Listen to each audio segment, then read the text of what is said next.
네, 안녕하십니까? 손해평가사 박승입니다. 자, 이번 시간에는 재배학 및 원예 장부라 모의고사 문제를 풀어볼 텐데요.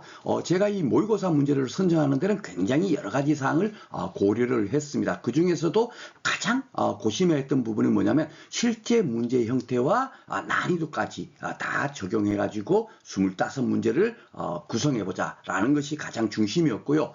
두 번째는 뭐냐면 이왕 이렇게 제가 모의고사를 출제할 때는 제가 만든 이 모의고사 문제가 5월날 시험장에 갔을 때 실제 비슷한 형태로 출제될 수 있는 가능성이 큰 문제를 이왕이면 한번 선정해보자 하는 그 두 가지를 가장 중심적으로 고려해가지고 문제를 구성하였습니다. 그렇기 때문에 재배학 및 원예 작물학 진짜 공부하기가 굉장히 량도 방대합니다. 그렇죠? 예, 그럼에도 불구하고 제가 만든 이 모의고사 문제만큼은 반드시 꼭 5월 날에도 출제된다 생각하시고 요 문제를 가지고 마지막으로 복습하셨으면 좋겠습니다. 자, 그럼 문제 한번 풀어보도록 하겠습니다.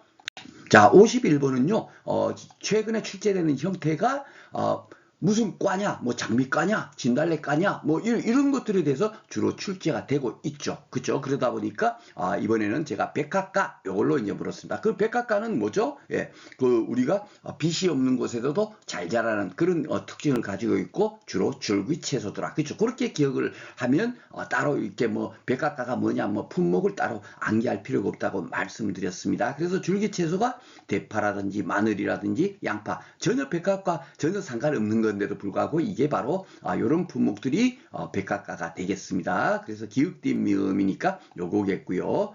그리고 나머지 요 지문도 왜 제가 이렇게 이제 구성을 했냐면 우리가 그 꽃 종류로 보면 그 다음에 또 뭐가 있죠? 국화 있죠. 국화 그쵸? 예.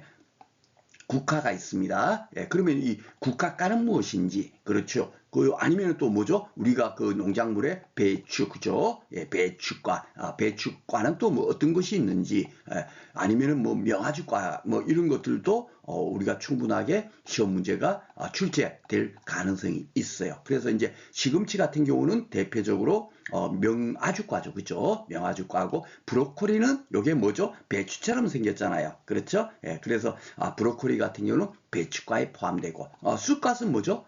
쑥갓은 요게 이제 국화과에 속합니다. 그렇죠. 그래서 제가 그 마무리 특강 때도 우리가 그 국화과는 어떤 것이 포함되는지 배추과는 어떻게 포함되는지 그것까지 꼭 기억하시라고 말씀드렸습니다. 그래서 51번 구성은 아마 금년에도 이런 패턴으로 무슨 그 과명이 틀린 거 뭐 이렇게 뭐 틀린 게 연결된 거 뭐 그런 식으로도 문제가 출제될 수 있겠다라고 생각이 됩니다.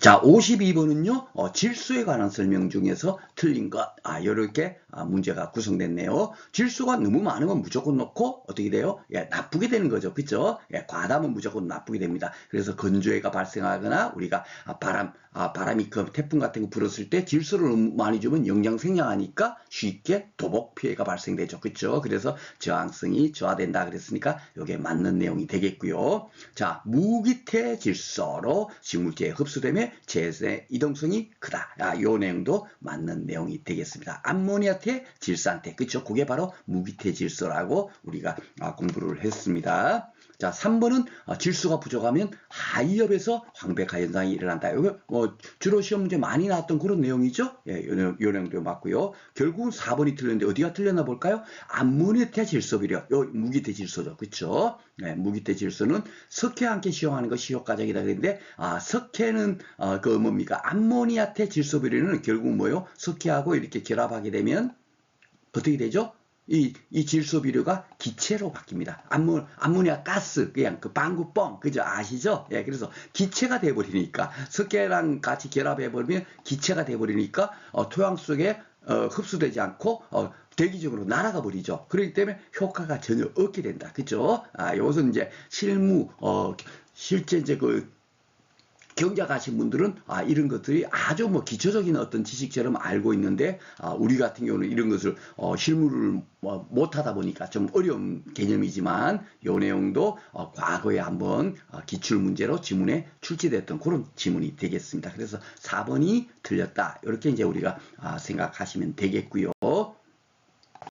자, 53번 문제는요, 필수 원소인데, 지금까지 출제됐던 문제는 대부분 뭡니까? 질소, 칼슘, 칼륨, 이런 것들이 주로 이제, 출제가 됐어요. 그쵸? 그리고 아직까지도 출제가 되지 않았고, 마그네슘은 출제됐죠. 그런데 이제, 요 문제는 뭐냐면, 우리가 공부하지 않은, 토양의 필수 원소에 대해서도, 출제될 가능성이 조금은 있지 않습니까? 그쵸? 맨날 또 질소가 또 출제되고, 그럴 리는 없다 아닙니까? 그래서, 그런 경우에 대비해 가지고 이 문제를 구성을 한 거예요. 그래서 이런 문제는 어떻게 푸는가 바로 이겁니다. 자, 염록소 합성에 필요하며 질소 고정에 관여하고 석회나 인산비료를 과다하게使用할 경우에 결핍되기 쉬워요. 예, 결핍 시에서는 여기 가장 중요한 특징이 뭐냐면 여기 잘 봐보세요. 어린 잎에서 황백한 현상이 일어난다 이랬죠.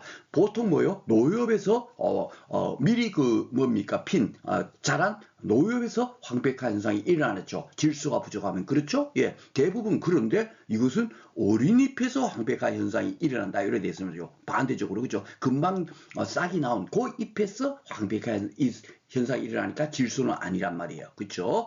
칼슘은 뭐죠? 예, 요게 부족하면 뭐 사과는 고두병, 뭐 그죠? 예, 그리고 이제 토마토 같은 경우는 입금 마른 증상, 이런 것이 발생이 될 거고, 이 칼륨은 뭐죠? 예, 위조 현상이죠. 말라 비틀어진다. 가장 큰 특징이 그렇죠? 그래서 이런 지면제 여기에 있는 것들은 아닌 거예요. 그래서 요 4번을 체크를 하시면 되겠어요. 이렇게 풀으셔야 돼요. 이거를 공부를 해서 야 그럼 철은 어떻고 알루미늄은 어떻고 아연은 부족하면 어떻게 되고 이까지 다 공부할 수가 없잖아요. 그죠? 그런 걸 대비해 가지고 제가 이렇게 문제를 하나 구성했습니다. 그리고 요 문제가 느닷없는 것이 아니라 최근에 인근의 재배학 문제에서 기출 문제로 출제되었던 그런 내용을 가지고 제가 다시 문제를 구성한 겁니다. 그래서 이런 부분도 곧 출제될 가능성이 있습니다. 그래서 이것을 모의고사 때 이렇게 풀어보면 쉽게 아이고야 어린이집에서 황백화 현상 아이고 이거 박 선생님 모의고사 문제 내서 하고 쉽게 우리가 체크를 할 수 있겠죠. 그렇죠? 그런 걸 대비해서 모의고사 문제다 집어넣었다라고 생각하시면 되겠습니다. 자, 54번은요, 염류집적에 관한, 염류집도 또 꾸준하게 한 문제씩 출제되고 있습니다. 자, 옳은 것은 그런데, 염류집적 그러면 무조건 넣고 뭐요? 예, 토양에 거북이 등처럼 빼싹 말라 비틀어진 거, 그쵸? 예, 그것도 올리시면 돼요. 그렇죠? 예, 그래서, 뭡니까? 바싹 말라 비틀어져 있고, 거기에 이제 뭡니까? 비료 성분이 집적되어 있는 거, 그걸 갖고 염류집적이라고 한다라고 생각하시면 되겠습니다. 이렇게 생각하면서 문제를 풀면 되겠습니다. 염류집적은 토양 수분이 증발량이 관수량보다 그렇죠. 증발량이 더 많을 때, 그렇죠? 예, 많기 때문에 결국 비석 말라 비틀어질 거 아닙니까? 많을 때. 그리고 무엇일수록 심합니까? 알카리성, 산성 토양이 주로 나쁘죠, 그죠? 그러니까 답은 쉽게 이렇게 이제 3번을 체크하시면 되겠습니다. 뒤에 보나마나 3번일 거예요. 자, 여기까지가 이제 맞고요. 나머지는 다 벌써 다 틀렸으니까. 자, 그리고 이제 염류집적으로 인해서 토양은 삼투압이 높아지고 요 삼투압하고 제가 수분 포텐시는 어떻게 기억하라 그랬습니까? 이걸 임의로 야 삼투압은 어떤 거고 수분 포텐시는 어떤 거고 아무리 용어를 이해하려고 되지도 않고요. 제가 여러분들한테 우리가 문제를 풀 때 필요한 건 뭐냐면 삼투압은 물이 많으면 적어지는 거고 그렇죠? 예, 수분 포텐시는 물이 많으면 수분 포텐시는 높은 거다, 커진다. 이렇게 우리가 기억하자고 말했습니다. 그렇죠? 그래서 염류집적이 되면 물이 없는 거잖아요. 빼석 마른 상태니까. 그렇죠? 그러니까 물이 없는 상태니까 삼투압은 높아지고 반대적인 반비례하게 됩니다. 수분 포텐시는 물이 없으니까 어떻게 돼요? 낮아져서. 그렇죠? 예, 그래서 낮아져서 이렇게 우리가 파악을 할 수가 있겠습니다. 그래서 양분의 흡수가 원활하게 이루어지지 못한다. 이렇게 이해하시면 되겠고 마지막으로 염류집적의 대체. 그러니까 삐석 말랐게 이렇게 비료 성분이 집적되가 삐석 말라진 때는 어떻게 하면 된다? 유기물을 시용합니까? 무기물을? 유기물은 좋은 거야. 제가 토양편에서 말씀드렸죠? 유기물은 좋은 거야. 그쵸? 무기물은 이거 돌덩어리잖아요. 그쵸? 그러니까 쉽게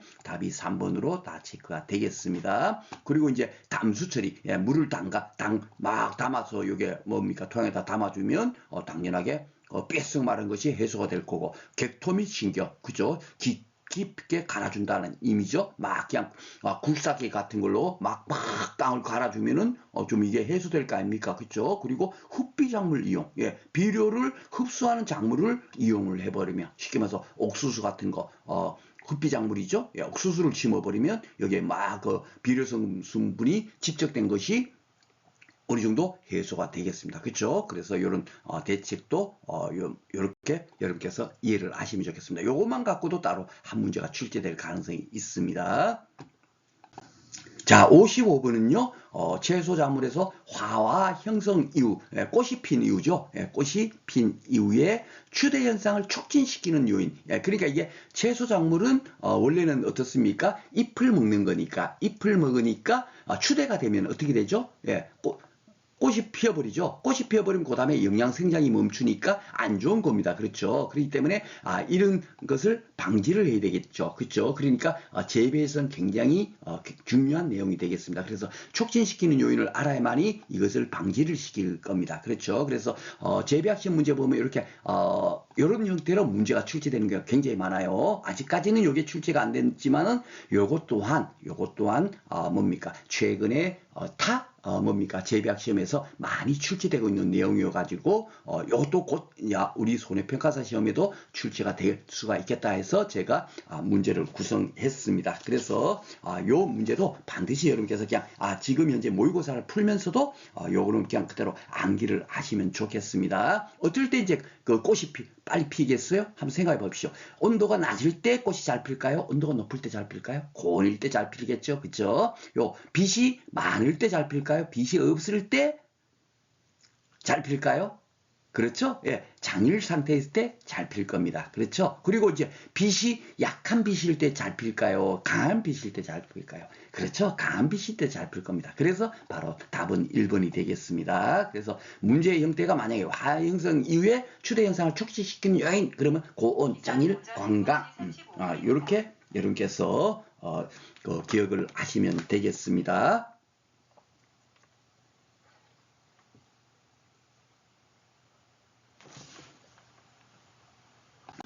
자, 56번은요. 자, 습해 대책. 그죠? 예, 물이 너무 많아. 예, 그럴 때는 어떻게 되는가? 옳지 않은 겁니다. 그렇죠? 물이 너무 많은데 고랑에 재배해버리면 어떻게 되겠습니까? 안 그래도 물이 많은데 고랑에는 이랑은 이렇게 넣고 고랑은 낮게 돼 있잖아요. 고랑에 안 그래도 물이 있을 텐데 여기다가 재배를 하면 되겠습니까? 안 되겠습니까? 쉽게 우리가 이런 걸 찾을 수 있겠습니다. 그렇죠? 이렇게 물이 많게 되면은 배수 시설을 설치하거나 아니면은 일항에다가 재배를 하거나 그쵸? 표층 시비. 예. 물이 많으니까 표층에다가 시비를 해야만이 빨리 뭐죠? 비료를 흡수할 수 있겠죠. 그쵸? 나머지는 다 맞는 내용이 되겠습니다. 이것은 이제 과거에 많이 출제됐던 그런 형태의 문제를 동일한 문제가 또다시 반복돼 출제될 가능성도 한 50%, 60%는 출제가 됩니다. 그래서 제가 모의고사 문제도 그 정도 선에서는 기존에 출제가 많이 됐던 그런 문제들을 같이 이렇게 포함해서 문제를 구성했습니다. 자, 그리고 이제 변온과 작물 생육에 관한 설명입니다. 변온이 뭐죠? 예, 그렇죠. 낮과 밤의 일교차. 그렇죠? 그것이 바로 변온이다. 라고 우리가 공부를 했고요. 가로에 들어갈 내용으로 옳은 것은 했습니다. 자, 변온, 기온의 일교차는 낮에는 무엇? 밤에는 무엇으로 작물의 결실에 효과적이다 그랬는데 낮에는 광합성 촉진 억제인데 뭐겠습니까 여러분? 그렇죠, 촉진. 예. 뭡니까? 빛하고 물하고 이산화탄소가 결합해 갖고 광합성을 작용을 하겠죠. 그리고 이제 밤에는 어떻습니까? 밤에는 온도가 낮아지니까 온도가 낮으면 호흡이 어떻게 될까요? 그렇죠. 당연하게 억제가 될 겁니다. 그렇죠? 예, 그러니까 1번, 2번 중에 답이 있겠네요. 예, 증가는 아닙니다. 그렇죠? 예, 그러니까 온도가 높으면 당연히 호흡도 높아질 거고 그건 기본적인 거 아닙니까? 그렇죠? 그렇게 우리가 해석하시면 되겠습니다. 자, 3번 야간에 온도가 뭐뭐해지는 것은 야간에는 낮아지죠. 그렇죠? 예, 이렇게 낮아지는 것은 작물의 호흡량이 그렇죠. 호흡이 뭡니까? 증가됩니까? 감소됩니까? 감소되잖아요. 그렇죠? 바로 이 내용하고 동일한 얘기를 다시 한번 이렇게 뭡니까? 기술한 내용이 되겠습니다. 그래서 요 답은 2번이 맞겠네요. 감소되기 때문에 호흡이 감소되니까 결국은 어떻게 돼요? 에너지를 소비하지 않으니까 어떻게 되죠? 탄수화물을 축적해 가지고 그것이 이제 결국은 어떻게 되죠? 예, 작물이 잘 자라게 되는 거예요. 그렇죠? 그래서 호흡은 감소되는 것이 좋다. 그래서 우리가 대기편에서 제일 먼저 우리가 공부를 했죠. 예, 호흡은 감소하는 것이 호흡이 적어지는 것이 좋다. 예, 그렇게 우리가 공부를 했습니다. 자, 58번은요, 요 내동성을 증가시키는 요인, 이렇게 했는데, 예전에 그 뭡니까, 내건성 해갖고, 한번 출제가 된 적이 있었어요. 그쵸? 그래서 조금 이제 변형적으로 이제 그런 내동성이란 뭐요? 예, 어는 것을 인내하다. 그쵸? 예, 인내하는 그 성질을 증가시킨다. 그러니까 잘 얼지 않도록 하는 요인은, 뭐 이런 식으로 우리가 문제를 반대로 해석해서 문제를 보시면 되겠습니다. 옳은 것을 모두 고른 것은 했어요. 그래서 이거는 좀 종합적인 문제가 조금 까다롭지만 우리가 그 이해하는 차원에서 제가 문제를 한번 구성을 해봤습니다. 작물 내 세포 내 결합수가 적다. 결합수는 뭐죠? 예, 결합하려는 힘, 뭐죠? 예, 토양 수분 장력이 굉장히 큰 거, 예, 그게 바로 결합수입니다. 그렇죠? 그래서 결합수라는 것은 토양 수분 장력, 즉 pF 값이 7.0 이상이 되는 거, 그렇죠? 예, 7.0 이상이 되는 거고, 그리고 물이 없으니까 결합하려는 힘이 커지니까 여기는 물은 아예 없는 거, 물은 빵이다. 물은 수분은 하나도 없다. 이렇게 여러분께서 이해를 하시면 되죠. 예, 물은 하나도 없는 것이 적어요. 그러면 물이 많다는 얘기죠. 그렇죠? 그러면은 내동성을 증가시켜요? 아니요? 아니죠. 예, 결합수가 많아야만이 내동성이 증가되겠죠. 그렇죠? 그렇게 우리가 해석을 하시면 되겠습니다. 자, 삼투압 또 나왔네요. 삼투압은 뭐요? 무조건 넣고 삼투압이 낮으면 물이 많다라고 우리가 해석하면 된다 그랬죠. 그죠? 바로 전에서도 그렇게 했습니다. 그래서 삼투압이 낮은 것은 물이 많으니까 물이 많으면 내동성을 어떻게 해요? 감소시키죠. 쉽게 잘 얼겠죠. 물이 많으면. 그렇죠? 그러니까 이것도 틀린 거예요. 그렇죠? 세 번째로 작물 내 요거 당은 설탕입니다. 설탕의 함량이 높으면 잘 안 얼는데 낮으니까 이것도 잘 얼겠죠. 그쵸? 그러니까 이렇게 틀렸고요. 작물체가 휴면 상태에서는 어떻게 되죠? 잘 얼지 않습니다. 그렇죠? 그러니까 뭡니까? 겨울잠을 잔다 그러잖아요. 추우니까. 그렇죠? 그것을 극복하려고. 그러니까 요 휴면 상태에서는 내동성을 증가시키는 요인이 되겠습니다. 자, 그리고 이제 작물체가 생식생장이에요.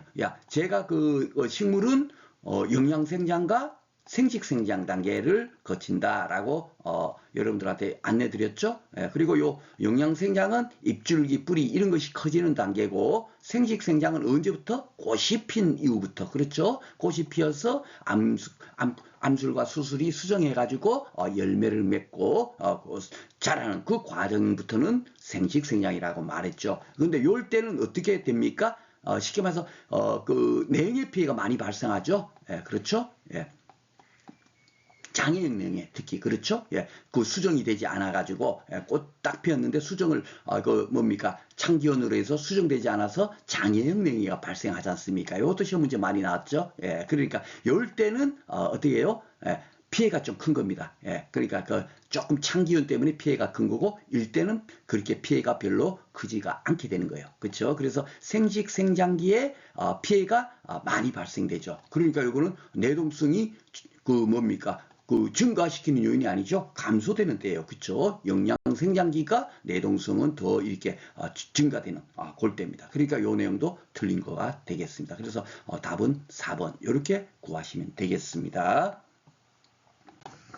자, 59번은요, 동상이 및 서리 피해. 이것도 이제 꾸준하게 출제가 되는 거예요. 예, 아무것도 아닌 것 같지만, 이렇게 동상이 피해가 많고 서리 피해가 많잖아요. 우리가 지금 이제, 손해평가사가 되시면 주로 이제 농작물에 뭡니까? 피해가 발생했을 때 우리가 손해가 얼마나 났나 조사하러 가다 보는데, 그 피해가 주로, 뭡니까? 우박 피해라든지 아니면 집중호우라든지 태풍 피해라든지 아니면 이렇게 이제, 이렇게 과일이 얼어서 생기는 피해, 작물이 얼어서 생기는 피해, 아니면 서리로 인한 피해, 이런 것들이 이제 대부분이거든요. 그러다 보니까 이런 것이 꾸준하게 출제가 되고 있습니다. 자, 옳지 않은 것은 해갖고 문제가 출제가 되었네요.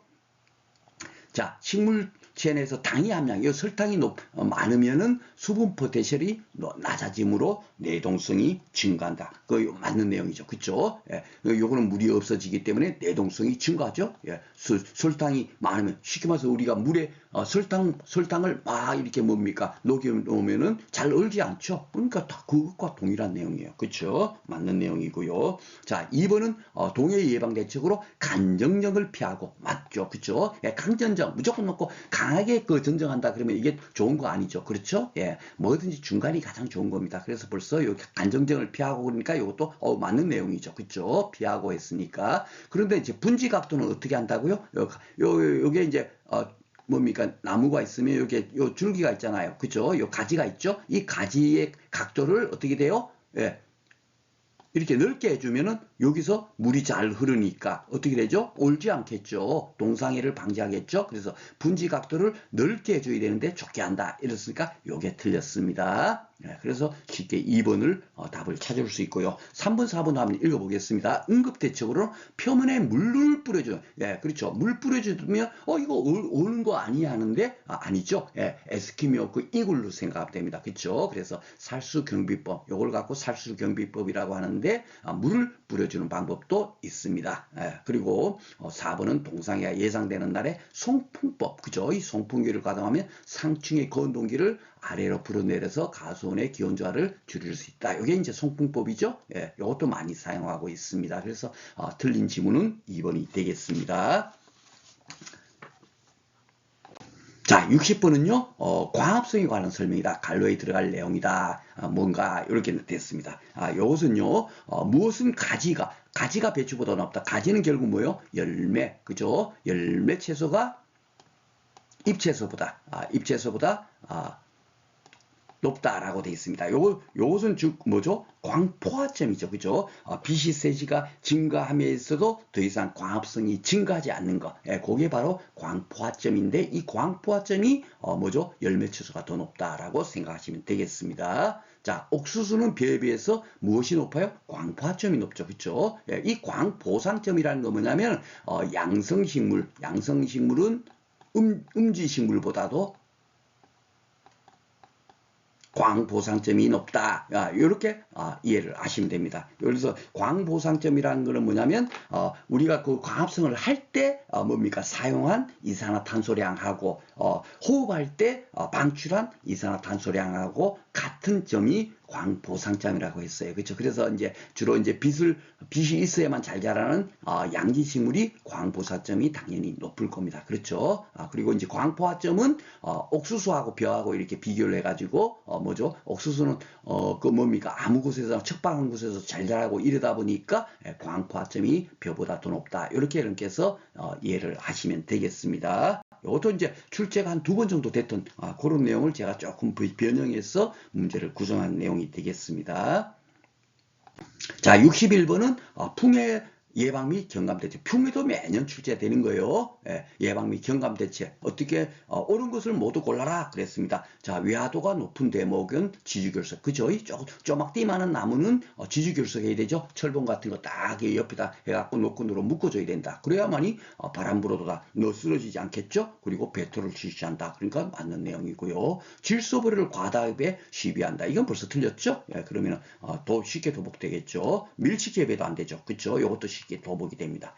그러니까 질소비로 과다하거나 밀치재배하면 안 된다. 이걸 여러분께서 기억하시면 되겠고요. 방품림으로 교목과 관목을 혼합. 그죠? 큰 나무와 작은 나무를 혼합시켜야 하는 것이 좋은 거고. 그리고 이제 바람과 직각 방향으로 심어야만이 뭐죠? 바람을 막는 효과가 있으니까 이것도 맞는 내용이 되겠습니다. 그리고 이제 작물의 지배례는 뭐죠? 느닷없이 식물로는 이렇게 내용이 나오더라도 지배례는 뭐예요? 잎줄기 꽃의 생장을 촉진하잖아요. 그러니까 줄기를 그래갖고 뭐죠? 갑자기 지금 제가 생각이 안 나는데 건축 상태 로제트 현상 있지 않습니까? 그거를 타파하기 위해서는 뭘 해야 된다? 지배례를 처방하는 거잖아요. 그 시험 문제 한 2-3번 정도 나왔어요. 그렇죠? 그래서 줄기를 막 이렇게 키우는 그런 역할을 하죠. 그러면 지배례를 처리하면 줄기가 막 바바바박 커버리면 어떻게 되죠? 바람이 불면 쉽게 더 쓰러지겠죠. 그러니까 이것도 아닌 거죠. 그쵸? 이렇게 우리가 이런 재배학 문제를 접근해야 되겠습니다. 그래서 맞는 것은 가라. 요게 정답이 되겠습니다. 요런 지문 같은 경우는 뭐 이렇게 뭐 재배학 교재에 없는 건데도 우리가 알고 있는 그 지식을 활용해 가지고 뭡니까? 옳은지 틀린 건지 대책이 되는 건지 안 되는 건지 우리가 파악할 수 있도록 그렇게 문제를 구성했다라고 생각하시면 되겠습니다.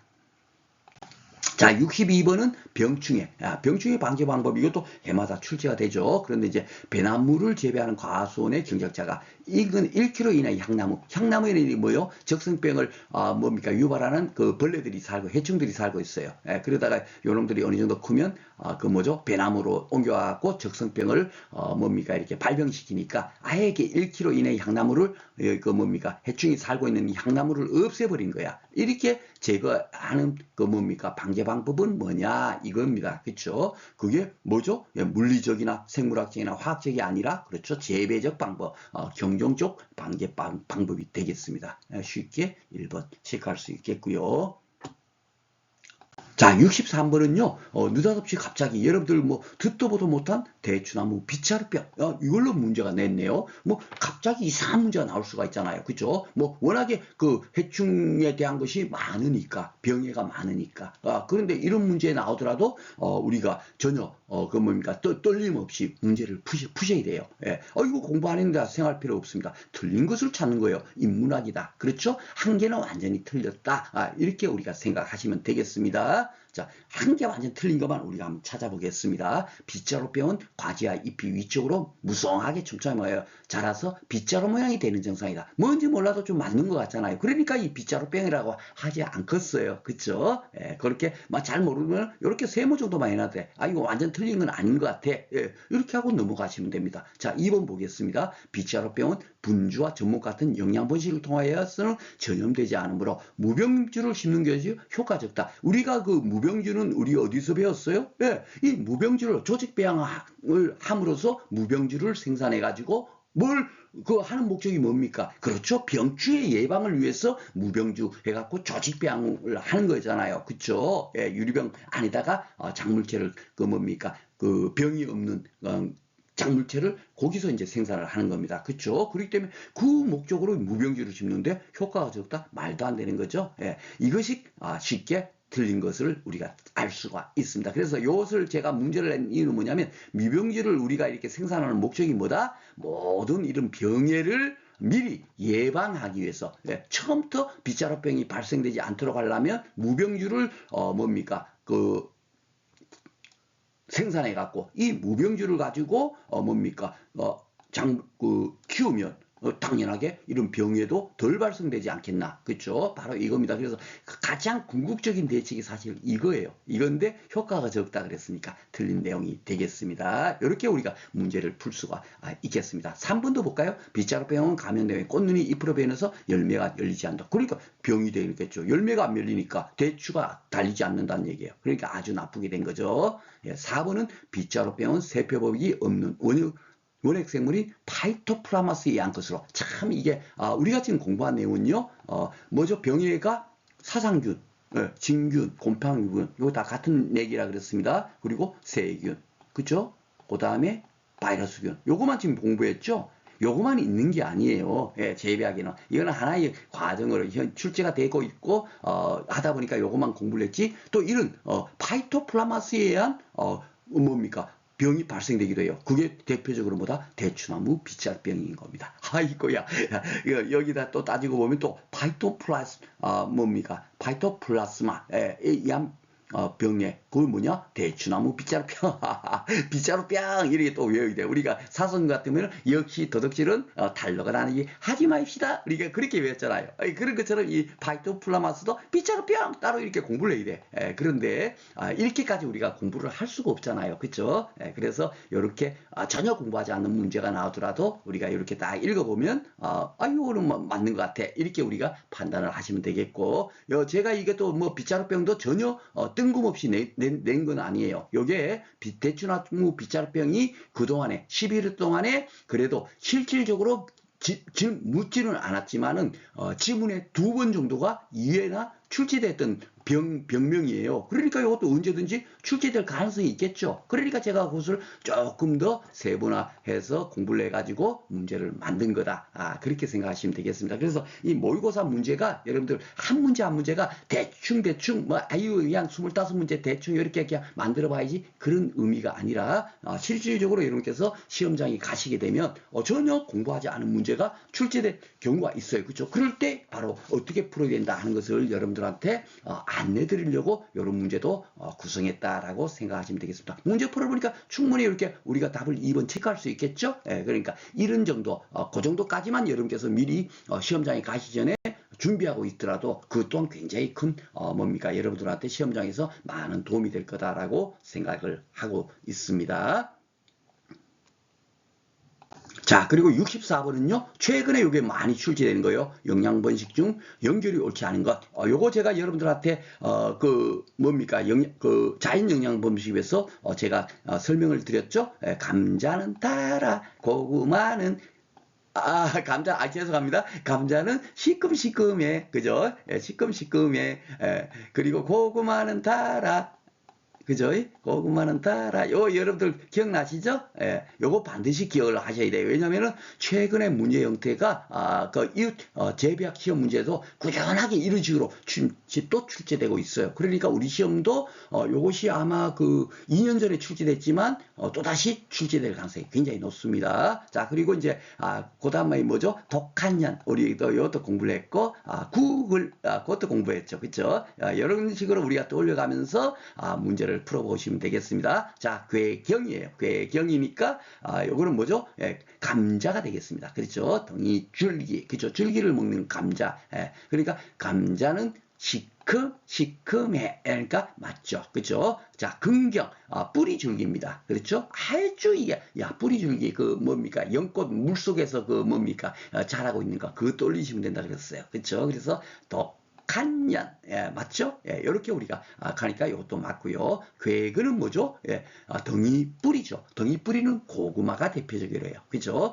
고구마는 달한데, 뭐죠? 고구마는 결국 뭐요? 달리아고 라년쿠런스. 그게 바로 달리아 라년쿠런스인데 그라디올로스 플루이지언은 뭐죠? 요거는 뭐죠? 긍정유예요. 그죠? 구경류가 되죠. 그죠? 구글 할 때 그겁니다. 그죠? 구글, 그라디올로스는 알줄기, 요런, 알뿌리, 요런 게, 그런 식으로, 우리가 분류가 되겠죠? 그러니까 답이 3번이 틀렸고요. 인경은 뭐요? 줄기, 그죠? 비늘줄기라고 하는데 주로 줄기 채소들을 말하고 있습니다. 그러니까 튤립, 백합과에 속하는 것들은 다 인경류다라고 생각하시면 돼요. 그러니까 여기는 그 꽃만 이렇게 나왔지 만약에 이게 농작물로 따지면 양파나 마늘이나 이런 거, 부추, 대파 이런 것들이 인경류에 해당이 되겠습니다. 자, 그러니까 이게 3번이 틀렸다. 이렇게 해서 기억하시면 되겠고요. 자, 65번은 접목에 관한 설명으로 옳지 않은 것은 했습니다. 자, 틀린 것을 찾아보겠습니다. 번식하고자 하는 모수의 가지를 잘라 다른 나무의 대목의 형성층이 서로 유착되도록 붙여 번식하는 것. 맞죠? 이렇게 요게 대목이고 요게 이제 접수가 됩니다. 그렇죠? 갖다 붙이는 거. 그래서 대목은 수액이 움직이기 시작해야 되겠고, 요 접수는 어떻게 돼요? 휴먼 상태, 아직도 휴먼 상태인 상태에서 딱 갖다 붙여야만이, 그럴 때, 해야만이 접목이 잘 되겠죠. 그렇죠? 그래서 조금 세부적인 내용이지만은, 요렇게 문제가 나오더라도 우리가 충분하게, 요것이 맞다 틀리다, 판단할 수 있어야 되겠습니다. 자, 이중접이라는 건, 접목을 두 번 한다는 얘기죠. 그죠? 접목 친화성이 낮은 두 식물의 접목 시 친화성이 높은 식물을 매개하는 접목 방법. 요게 대목이고 요 접수인데 친화성이 낮아요. 그렇다면 요 중간에다가 뭡니까? 친화성이 뭡니까? 대목과 접수가 둘 다 친한 그것을 하나를 또 한 개 더 뭡니까? 중간에 딱 매개를 해주면 어떻게 되죠? 접목이 잘 되겠죠. 그렇죠? 이런 것을 갖고 이중접이라고 한다라고 되는 거고요. 맞고요. 바깥에서는 접목하면 덩굴적인 병 어찌 요게 뭐죠? 접목의 가장 큰 목적이 현재 우리가 재배학적으로 사용되고 있는 것이 바로 요거죠. 그죠? 바깥에서는 무조건 넣고 접목한다. 왜? 덩굴적인 병을 억제하기 위해서. 그렇죠? 그래서 접목의 가장 큰 장점입니다. 그래서 맞고요. 자, 삽목접 가지접은 접목 장소 장소가 아니죠. 예, 이게 보면 이게 장소가 아니고 이거는 뭐죠? 접목 방법에 따른 분류일 거예요. 그렇죠? 그래서 조금 이렇게 이제 꼬아서 문제가 나오더라도 우리가 문제를 풀 수가 있어야 되겠습니다. 그래서 4번이 틀렸고요. 자, 육묘도 꾸준하게 한 문제 출제됩니다. 그렇죠? 육묘를 왜 하겠습니까? 힘들게. 육묘를 함으로써 당연하게 쪽이 수확되고 수확량도 증대되고 좋으니까 하는 거예요. 그렇죠? 좋으니까 한다. 이렇게 생각하고 한번 문제를 풀어보겠습니다. 옳지 않은 겁니다. 지급화가 불리한 작물은 육묘식이 경제적인 재배법이나 노지 정식 전에 경화 과정이 필요하다. 그렇죠? 예, 이렇게 육묘를 했다가 그다음에 이제 옮겨심을 정식을 하기 전에 경화 과정이 필요하겠죠? 예, 우리가 그 영화관에서 나왔을 때 그것도 올리시면 됩니다. 이 경화도 많이 출제가 되고 있었죠. 네, 맞고요. 2번은 본 배출을 육묘 후 정식하면 조기 추대를 유도한다. 이게 잘못된 거죠. 그렇죠? 왜 육묘 후에 정식을 해야 했어요? 조기 추대를 방지하려고 하는 거죠. 방지. 조기 추대되면 어떻게 되죠? 꽃이 피어버리면 잎이 안 자라는데, 배추를 왜 키워요? 잎을 먹으려고 피우는데 꽃 피우려고 키우는 건 아니잖아요. 그렇죠? 그러니까 이게 말을 딱 읽어봐 보면 이건 벌써 잘못됐다는 걸 알 수가 있습니다. 그렇죠? 조기 추대 유대되면 나쁜 건데, 육묘는 좋기 때문에 하는 건데 왜 이게 나쁘게 되는 쪽으로 하려고 재배를 하겠습니까? 그렇죠? 그러니까 이게 벌써 여기 유도한다, 이게 틀렸다는 것을 쉽게 찾을 수가 있습니다. 자, 육묘를 이용하여 작물을 재배하면 수확량 증대, 조기 수확이 이것 때문에 하는 거니까. 그쵸? 맞고요. 육묘와 재배의 분업화가 가능하다. 그쵸? 그래서 이제 요즘은 육묘를 아예 공장처럼 육묘만 하는 뭡니까? 그런 이제 그 분이 계셔 갖고 육묘를 해 놔놓으면은 요걸 갖고 이제 필요하신 분들이 요마치 우리는 요마치만 주세요 해 갖고 요걸 사 가지고 와서 정식을 해 버리면 재배를 하는 거죠. 그러니까 육묘하고 재배가 분업화가 현재 되고 있습니다. 자, 67번은 장미의 블라인드 현상에 관해서 옳은 것은 했습니다. 여기 보니까 블라인드라고 하면은 우리가 이제 창문 가리개가 블라인드죠. 예, 그러니까 햇빛을 가리는 현상, 뭐 그런 식으로 우리가 이해를 하시면서 문제를 풀면 되겠습니다. 자, 그래서 갈로 시엔율일 때 발생한다. 탄질률, 시엔율이 탄질률이죠. 예, 탄질률이 높아야만이 꽃이 잘 피는데 이렇게 햇빛을 가렸기 때문에 이것은 이제 낮은 뭡니까? 그 탄질률이다. 이렇게 우리가 해석을 하면 되겠고요. 암술술 형성기에 야간 온도가 어떨 때 발생을 하겠습니까? 그렇죠. 낮을 때 발생을 합니다. 그래서 답은 2번으로 체크를 하시면 되겠습니다. 자, 68번은요. 다음에 설명에 해당하는 생장조절 물질을 했네요. 생장조절 물질을 한번 보겠습니다. 탄력 2층 형성한다. 뭔가 이게 벌써 이렇게 뭡니까? 떨어진다 이거죠? 2층 형성하는 것은 주로 이제 대표적으로 아부시산하고 에틸렌. 그죠? 그 두 가지가 뭡니까? 생장을 촉진하는 것이 아니라 좀 이렇게 그 나빠지는 쪽으로 이렇게 우리가 해갖고 제가 아부시산하고 에틸렌하고는 따로 이렇게 강의를 진행했죠. 그러니까 요 중에 하나가 답이 될 것 같고요. 생리적인 악화 촉진하고 연면시비하면 노화를 가속한대요. 노화 가속의 대표적인 건 뭐죠? 에틸렌. 그렇죠? 예. 계속 살아가고 있지만 성장하고 있지만 결국 뭐요? 그것은 죽는 날짜에 가까워지는 거. 그렇죠? 그렇게 되는 겁니다. 그래서 생장하는 거지만 그것이 노화되는 거. 그렇죠? 반대적으로 생각하면. 그래서 에틸렌이 답이 되겠습니다. 나머지도 보면 다 똑같아요. 성숙을 促진시키고. 그렇죠? 예. 좋은 단일 영광에서 오유호박. 이것도 이제 그 시험 문제 잘 나오죠? 바깥에서는 안코 착색수를 증대시킨다. 그렇기 때문에 이제 뭡니까? 에틸렌 처리하면서 뭡니까? 오유호박에는 재배를 하면은 안코 착색수가 증가되니까 그건 뭐요? 수확량이 증대되겠죠? 이것도 이제 재배적으로 굉장히 많이 이용되니까 시험 문제 많이 출제되고 있는 내용이니까 꼭 기억을 하셔야 되겠고, 에틸렌은 무생무친 기체 형태이다. 이것도 과거에 기출문제에서 출제됐던 내용이 되겠습니다. 에틸렌 이걸로 이제 정리를 하시면 될 것 같아요.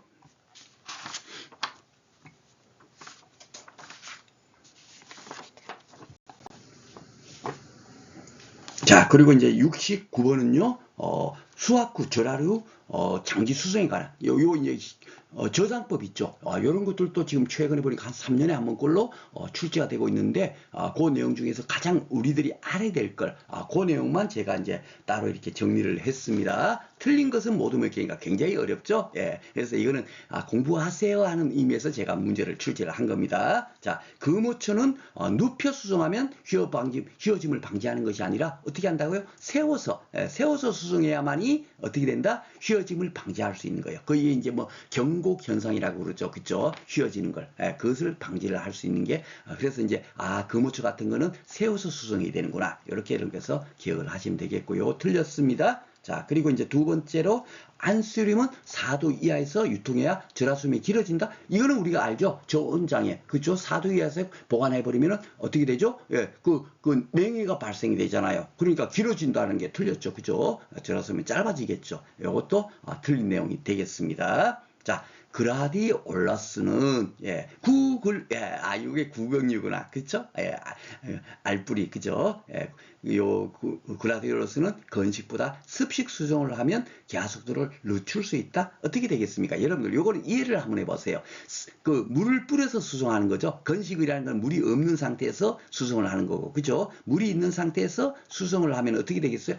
물이 있는 상태 같으면 어떻게 돼요? 꽃이 더 빨리 피겠어요? 늦게 피겠습니까? 빨리 피겠죠. 그렇죠? 예. 그러니까 이것도 늦출 수 있다. 이게 틀린 거예요. 그렇죠? 이렇게 상식적으로, 공부를 안 했더라도 상식적으로 우리가 자꾸 해석하는 연습을 해야 됩니다. 그래서, 여러분들께서, 제배학 공부 문제가 뭐 나올까? 걱정하지 마세요. 여러분들이 공부하지 않은 문제가 지문이 반드시 있습니다. 예. 그걸 갖고 공부해서 맞추려고 하니까 공부가 어려운 거예요. 그렇게 생각하지 말고, 박선수 선생님이 그랬어. 공부하지 않은 문제 나와도 상식적으로 해석을 해서 풀면 돼. 예, 그렇게 하시는 거예요. 그렇죠? 그렇게 해야만이 그렇게 해도 충분하게 80점 이상 획득할 수 있습니다. 전혀 걱정하지 않으셔도 됩니다.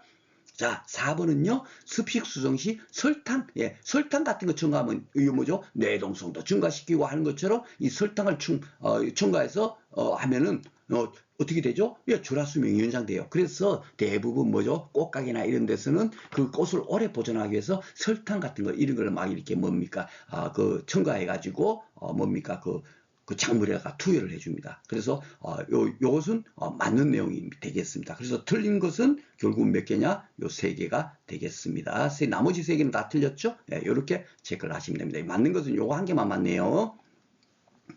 자, 70번은요. 3년생 가지에 과실이 달리는 거. 요거 이제 지금까지도 출제가 안 되는데 1년생 가지, 2년생 가지, 3년생 가지에 과실이 달리는 거. 그쵸? 자, 1년생, 2년생, 3년생. 요거는 우리가 손해평가사가 돼도 알아야 되는데, 다른 현재 재배학 시험 문제는 출제가 많이 됐는데, 우리 시험 문제 한 번도 안 나왔어요. 그래서 꼭 기억을 하라라고 제가 말씀을 드렸고, 3년생까지에 달리는 건 뭐요? 인가류. 그죠? 사과배 같은 경우. 인가류가 해당이 되고, 2년생은 뭐요? 중간에 있으니까 헷가류다. 헷가류. 즉, 헷가류는 뭐요?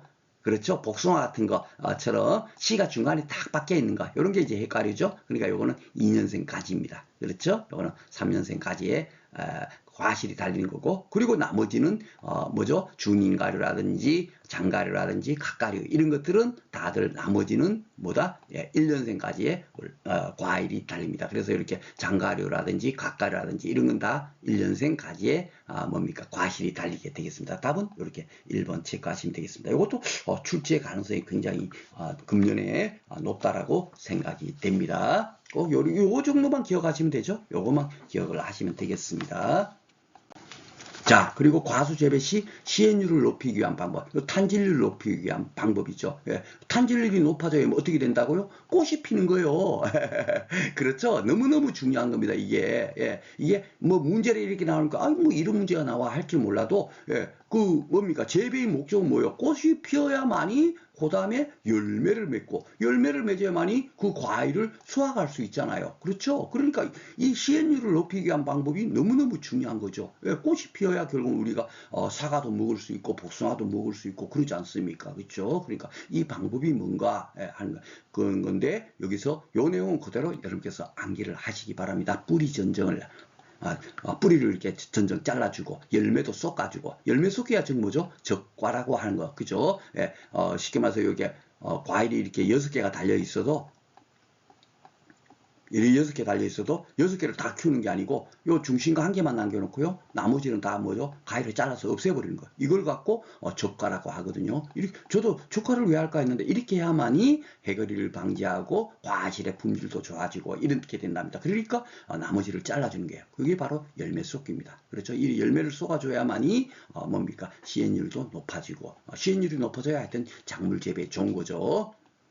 그러니까 요 지혜율 잘 봐보세요. 요 n이 뭐죠? 질소잖아요. 분모에 있는 것은 이게 높아지려면 질소는 적어야 되죠. 그쵸? 그래서 질소는 무조건 높고 과하다면 작물 재배에 좋다 나쁘다? 나쁘다! 예, 제가 그렇게 여러분들한테 강조를 많이 드렸습니다. 그 하나만 기억해도 재배학 문제 풀기가 굉장히 좋죠. 그리고 가지의 수평률, 그렇죠? 예, 분지 각도를 넓게 해준다. 예, 그렇죠? 예, 예, 이렇게 좁게 해주면 당연하게 물이 잘 못 들을 거 아닙니까? 경사가 졌으니까. 그렇죠? 그래서 가지를 수평으로 유인한다. 이 얘기는 뭐냐? 분지 각도를 넓혀준다고 하는 의미하고 같고요. 그러니까 이것도 맞겠고. 환상박피도 뭐죠? 우리가 그 고치법, 유효를 할 때 배웠죠? 예, 예, 뭐죠? 가지, 여기 가지가 있으면 여기다가 뭡니까? 껍질을 까가지고 환상박피 그죠? 껍질을 제거하고 여기다 물리기 같은 거를 딱 이렇게 뭡니까 얹어주면 이런 것들도 굉장히 작물 재배에 좋다 그죠? 라고 그렇게 생각하시면 되겠습니다. 그래서 답은 4번이 되겠습니다. 이것도 이제 기출 문제가 그 몇 번 이렇게 나왔던 내용이에요. 우리 시험은 아니지만 그래서 꼭 기억을 하시기 바랍니다. 그래서 제가 출제 가능성 있는 거, 야 그동안 다른 시험에서는 야 이런 것들이 꾸준하게 출제됐어 한 번 정도가 아니고 그랬는데 우리 시험이 안 나왔다면 그런 것은 시험 문제 출제될 가능성이 굉장히 높잖아요. 그렇죠? 그래서 모의고사 문제다가 이렇게 구성했으니까 꼭 이런 것 여러분께서 그냥 암기하시기 바랍니다. 당연하게 이제 며칠 남지 않았으니까 쉽게 7월 9일 날, 그 5월 9일 날 시험장에 가시면 쉽게 기억이 나실 거예요. 자, 가을에 전조 처리를 할 경우, 전조가 뭐, 이게 뭐냐면요, 나이트 블레이크이죠. 쉽게 말해서, 밤에는 깜깜해야 되는데 그것을 깨트린다니까 빛을 비춰주는 거, 예, 빛을 비춰주는 것을 전조 처리한다라고 생각하시면 됩니다. 그렇죠? 예. 빛을 비춰줬을 때 나타나는 현상 이렇게 이제 옳은 것을 모두 고르세요 했어요. 이렇게 가을에 전조처를 해준다 시키면서 단일 식물 가을에 만약에 예를 들어서 국화라고 한번 생각해 보세요. 국화는 어디요 단일 식물이잖아요. 그렇죠? 예. 그런데 계속 빛을 비춰주면 어떻게 되죠? 아직도 여름인가 봐 해갖고 어떻게 되죠? 꽃이 피질 않을 거예요. 그쵸? 예, 이것을 물은 겁니다. 꽃이 피지 않는다. 당연하게 빛을 비춰주면 꽃이 피지 않아. 예, 이것을 물은 거예요. 자, 포인세티아, 칼링코에, 국화, 개발 선인장. 여기다 이제, 그 뭡니까? 기출문제에서 나온 거고, 인근, 뭡니까? 재배학식 문제에서 나온 품목들을 가지고 제가 문제를 구성했고요. 이 네 가지는 모두 다 단일 식물이에요. 그죠? 가을에 꽃이 피는 식물입니다. 그러니까 이런 것들을 딱 기억을 해주면 어떻게 가을에 꽃이 피는 식물에다가 빛을 비춰줬어요. 그러면은 개화가 억제된다? 맞죠? 촉진된다? 틀렸죠? 칼링코의 포인세티아. 그죠? 이게 이제 단일 식물이 대표적인 겁니다. 시험 문제 자주 출제되는 꽃 종류고요. 자, 그리고 이제 국화는 여러분들 다 다시피 가을에 꽃이 피니까 그쵸? 개화가 촉진된다는 게 틀렸죠? 그렇죠? 다 이렇게 억제된다. 이게 맞는 지문이 되겠습니다. 그래서 가라가 맞는 지문이 되겠네요.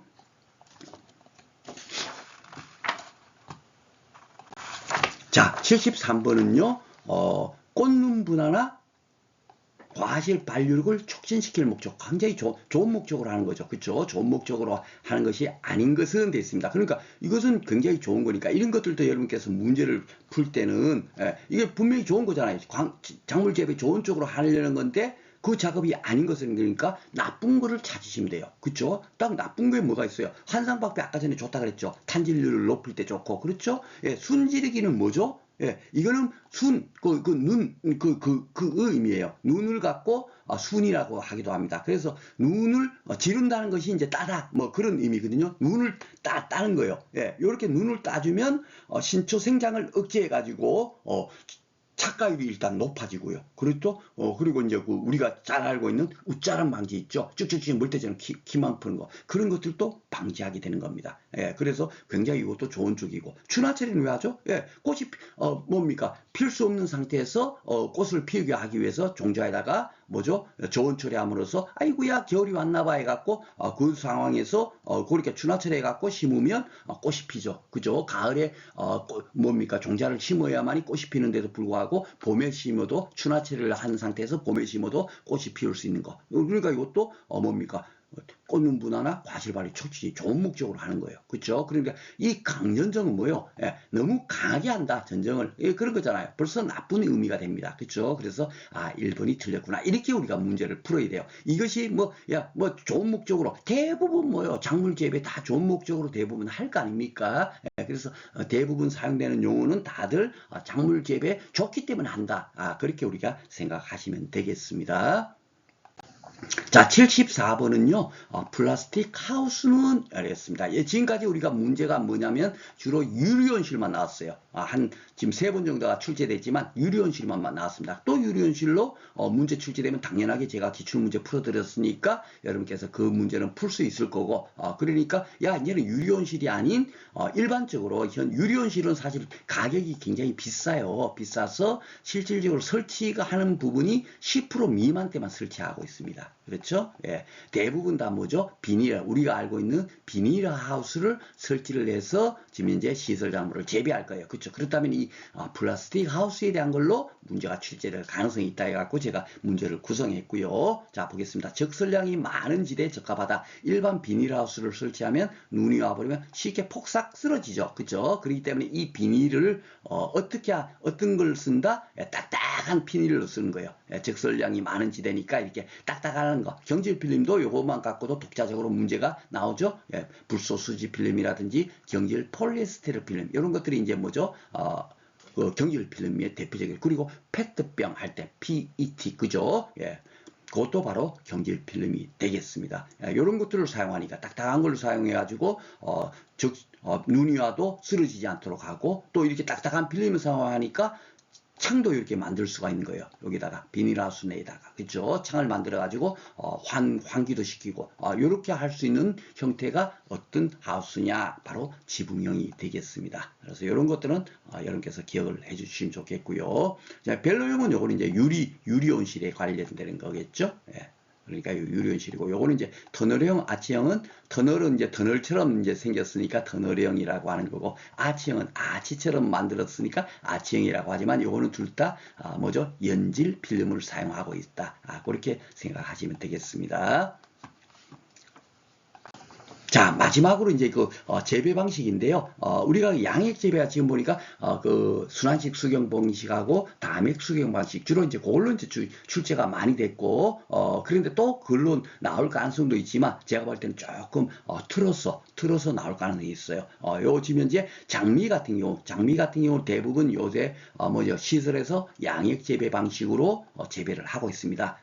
그런데 요 이제 장미를 어떻게 재배하느냐 재배 방식을 물은 거예요. 요것도 이제 그 최근에 그 뭡니까 이웃 재배학 시험 문제에서 2번인가 출제가 됐어요. 아직 우리 시험 문제 나오지 않았습니다. 그래서 이런 것들이 뭡니까 거기 이제 출제했던 출제원께서 결국 우리 시험에도 출제원으로 선정될 가능성이 있죠. 그렇다면 이런 것들이 출제될 수가 있겠다. 75번 문제. 그래서 제가 요건 여러분들께서 꼭 공부를 하셨으면 좋겠다라는 의미에서 또 이제 문제를 출제를 했습니다. 자, 그래서 절하장미 재배에 많이 이용되고 있고요.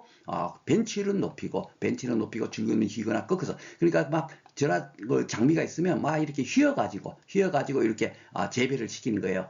그래서 꽃이 피고 나면 다 풀어줬다. 그 다음에 또 다시 이렇게 휘어서 재배하고 이렇게 휘어서 재배하는 이유가 뭐냐면 빛이 이렇게 잘 이렇게 뭡니까 통과될 수 있도록 그렇게 하도록 하기 위해서 뭡니까 줄기를 휘거나 꺾어서 재배하는 것 이유가 바로 그겁니다. 그러니까 광투과율을 높여갖고 광합성 효율을 광합성이 잘 돼야만이 결국 작물이 잘 자라니까 그렇죠. 요 재배법이 뭐냐 무조건 넣고 요거는 여러분께서 암기를 하시기 바랍니다. 아칭 재배 아침 재배라고 한다. 왜 아침 재배예요? 막 이렇게 묻거나 따질 필요 없어요. 재배학은 무조건 아주 단순 무식하게 나옵니다. 그렇죠? 그래서 나머지 뭐 이렇게 뭐 네트 재배, 암막 재배, 분무유지 뭐 이렇게 나머지 이렇게 있지만은 무조건 넣고 뭐다 아침 재배라고 한다. 요 정도는 여러분께서 지금 이렇게 모의고사 문제를 풀었는데 잊을 리가 없겠죠. 그렇죠? 그래서 요거 반드시 출제가 될 가능성이 높아가지고 모의고사 문제에다가 포함을 했습니다. 자, 이렇게 해서 이제 그 모의고사 문제 다 한번 살펴봤고요. 제가 중간중간에 야, 요거 이제 우리 시험에는 안 나왔지만 타 인근 재배학 시험 문제에서는 출제됐던 거니까 꼭 기억하세요 했던 거 있죠? 그런 것들 꼭 다시 한번 더 복습을 해서 머릿속에 이렇게 살짝 기억해 나오시면 분명히 5월 9일 날에 도움이 될 거라고 생각이 됩니다. 자, 지금까지 해가지고 제가 이제 마무리 특강 진행했고, 그 다음에 이제 출제 예상 문제도 올려드렸고, 그리고 이제 이렇게 모의고사 문제까지 해서 같이 풀어봄으로써 여러분들하고 같이 1차 시험에 대해서 같이 이제 노력하게 됐습니다. 하여튼 이 강의를 통해서 여러분께서 좋은 결과가 있기를 진심으로 이렇게 바라겠습니다. 그동안 강의 청취해 주셔서 고맙습니다.